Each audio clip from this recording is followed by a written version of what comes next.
welcome to The Feast Life. I'm your host, Julie Ross, and today I have a special bonus episode for you. This is a clip from the recent goal setting class that I did. If you would like to purchase the whole goal setting class, which is over 3 hours of amazing content to help you reflect on the past year, to create a vision and a dream of what's possible for your future, and then to create actual goals and a plan to make that dream possible, you can still get access to the replays from this class by purchasing the Feast Life Planner. And so we'll have a link to that in the show notes. And once you purchase the planner, it has your goal setting pages in it, and you will get a link to the replays from this goal setting class. So I hope you enjoy just this little clip, and it will help you as you plan and prepare for 2024.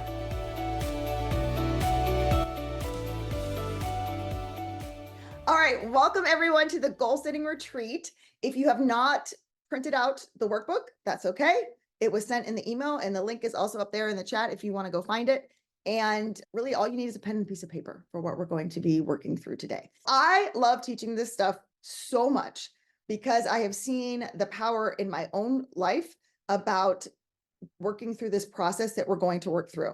It's the new year coming up. People like to write New Year's resolutions. Well, here's the deal. 95% of people never meet their New Year's resolution. 95% of New Year's resolutions go unfulfilled. Why is that? Well, most of the time people just pick some kind of arbitrary thing and they don't take the time to really think about what it is they actually want and how to actually get there.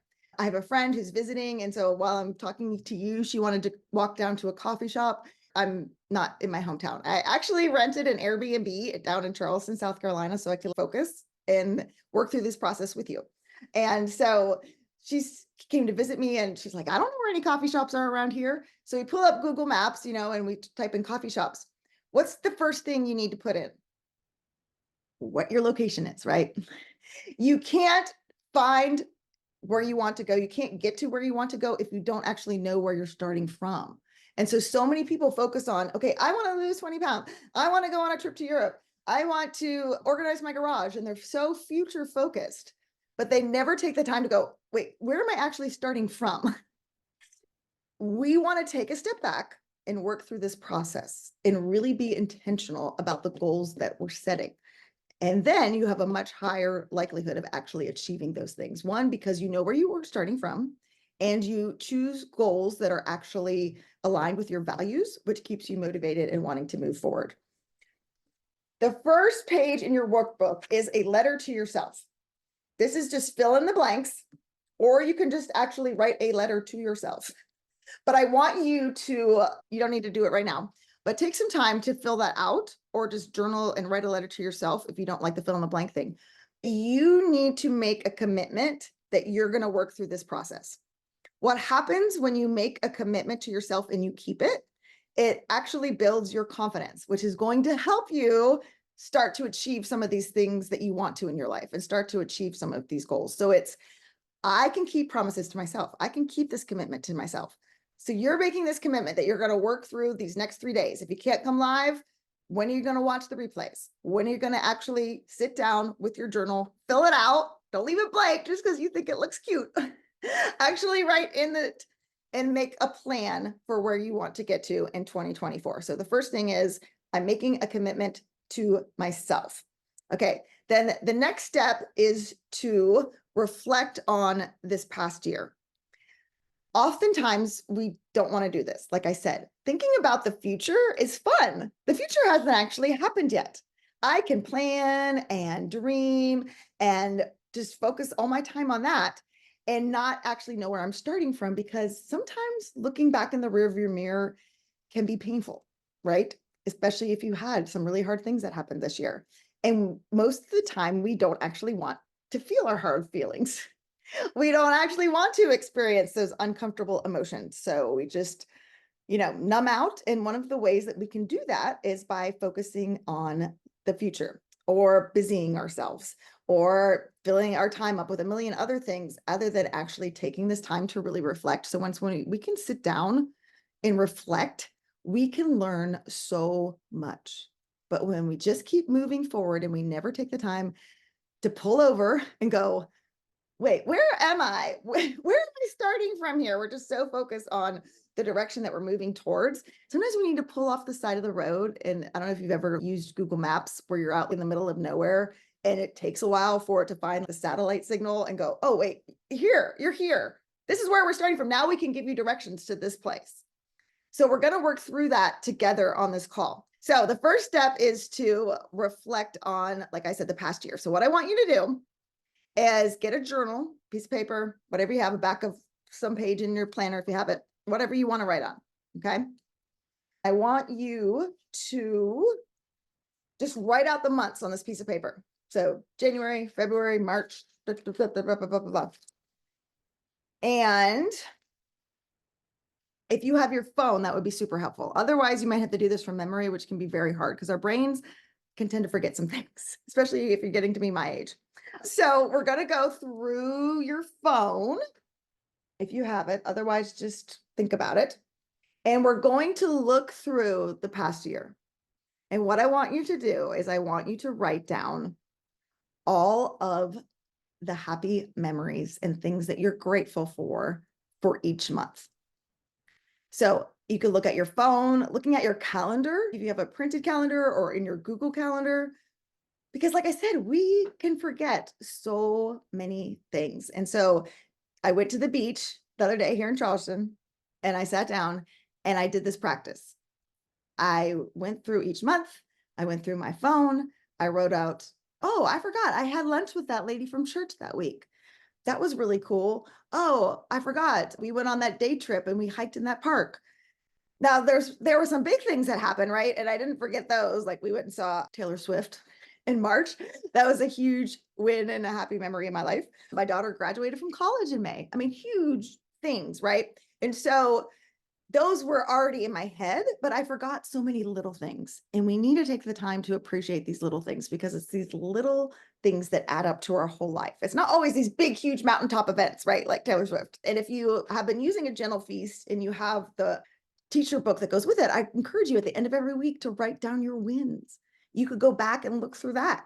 Timmy finished this book that he didn't want to read and he read the whole book. That's huge, right? That's a win. That's something to be grateful for. So we're going to spend a few minutes, just 5 minutes here, working through this process. But I do encourage you to keep going with it. This is a great thing to ask your kids, ask your spouse, like just go through the whole year, look at pictures together and rejoice together. Be like, oh my goodness, what was your favorite thing that happened in March? And get them in this spirit of celebrating and being grateful for so many things. It's having this gratitude and having our hearts full is the way that we want to approach setting our goals and moving into the future. Okay, so take 5 minutes and go through your year and write out the things that you're grateful for and the wonderful memories that you have. All right, I'll give you all one more minute.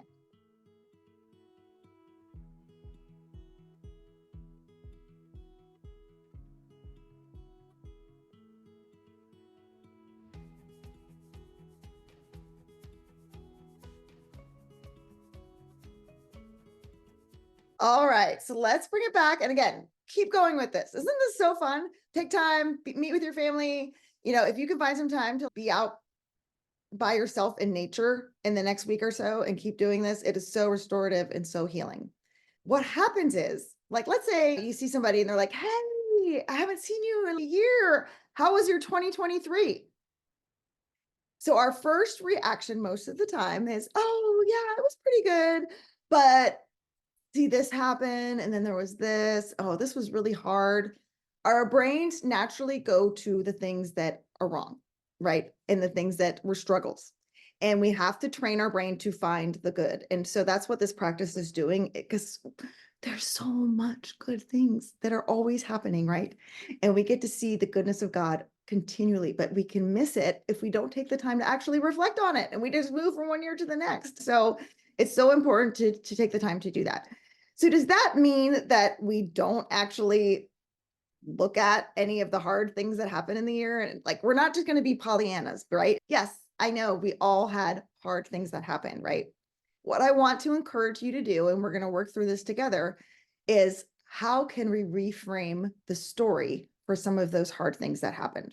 So this might have happened to you actually during the holidays, if you're around extended family and someone's telling a story about something And someone interrupts them and be like, oh, no, you got that wrong. That wasn't Aunt Susie that said that. That was Uncle Carl that said that. Oh, wait, no, that didn't happen in 2016. That happened in 2008. Or no, that didn't happen at grandma's house. Has that ever happened to you where you're arguing about the details of a story because you remember it one way, but somebody else remembers it completely different? And you both have the main gist of the story, but it's those like little details, right? That one person can see something totally different than another person can.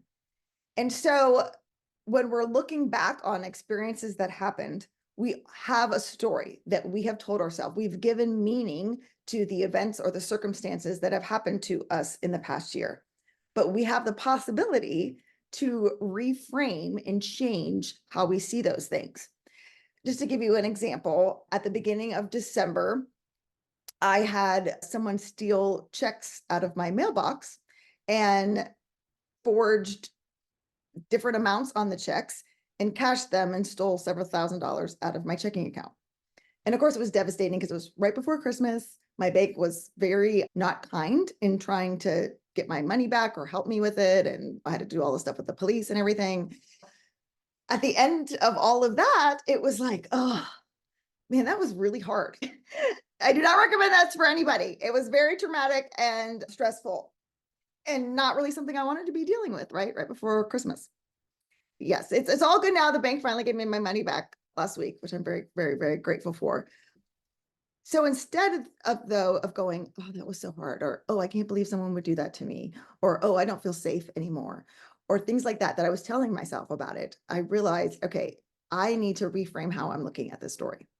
And so I said to myself, what did I learn about myself because of what happened? So this is such a key question. I'm going to say it again. When you're looking back at the year and the things that were hard, or the things that happened that you didn't like, or the things that happened that you didn't want to happen, right? Because we're human, it's going to happen to us. Different things and different experiences and different circumstances. What did I learn about myself because of what happened? How did I grow or change because of what happened? So for me, I can be a people pleaser and have a hard time sometimes standing up for my needs and what I want. And I really had to fight the bank on this and talk to multiple people. And I want to talk to your supervisor and not back down. And it took several weeks of that, which was very uncomfortable. And I don't like conflict.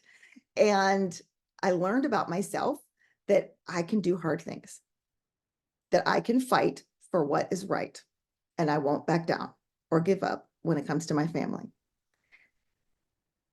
That's pretty awesome. I'm like, oh, Julie, yeah, you're a baddie. Look at what you just did. Oh my goodness, girl. Yes. So instead of being like, oh my goodness, this horrible thing happened in December this year and blah, blah, blah, blah. I was like, that's so great that happened, because now I've learned how to stand up for myself. Not that I want that to happen again, right? And I'm not like deceiving myself of like, oh, that was just like a walk in the park. That was so wonderful.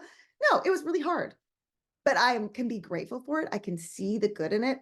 And that's one of the things that I've had to learn is life is always happening for me, not to me.